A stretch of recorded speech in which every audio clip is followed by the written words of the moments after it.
Hey, what's going on everybody? It's Kyle, the Lawn Mentor here, and today we are going to answer one of the biggest questions that comes from people who are looking at getting into backpack spraying or spraying liquids in general. How do I choose a backpack sprayer tip? There are a ton of backpack sprayer tips on the market. One of the common ones that you hear, the brands you hear floating around, is teejet, and that's one brand. Whether you have a brand new backpack sprayer and it came with multiple tips, or you have an existing backpack sprayer that you're comfortable with, but you want to explore customizing the tip, it's very helpful to have at least these 3 tips that I'm going to show you today to help you on your lawn care journey. The first tip that we're going to talk about I have right here, and that is the fan tip. This is one of the most popular tips. It usually comes with every backpack sprayer. And in terms of how this sprays, it sprays in a fan pattern. Usually there's a number of degree marking about how wide the spray is, and it shoots out very, very fine droplets of liquid. So this is most appropriate for foliar applications. If you're spraying an herbicide or if you're spraying a fungicide, something that needs to stick on the leaves of the plant, the fan tip is going to be your friend. The second tip I want to talk about is flood jet tip. So this is on the opposite end of the spectrum. This produces droplets that are very coarse.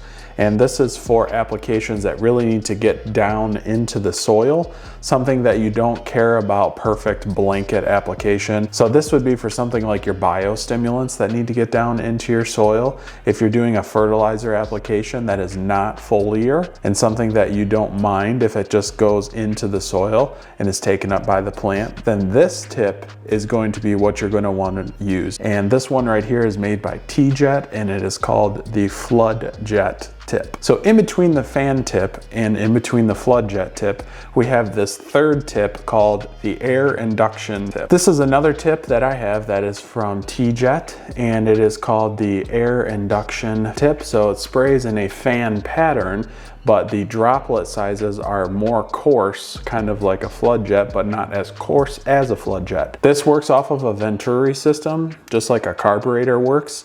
And while the main amount of solution is going through the middle of here, you have these kind of breather holes on the side that suck in air and infuse that with your liquid to make the droplet size a little bit bigger. So this is between the fine and coarse. This is a medium size droplet and is applicable for really your everyday kind of application. If you're looking for something that you don't mind if it gets in the soil, you don't mind if it gets on the grass blade. Maybe you're doing an application of 700 green effect and you're okay with some foliar absorption there, but you know that if you're applying on a day where the wind isn't very still and you need to make sure that you have good wide coverage, but that those droplets are heavy enough to get down to the ground and won't get blown away, this will be your friend to minimize drift in that kind of situation. Now there are a plethora of other tips on the market, and in fact there's a ton more that came with this backpack sprayer that I don't even know if I'll use. But having these 3 tips in your toolbox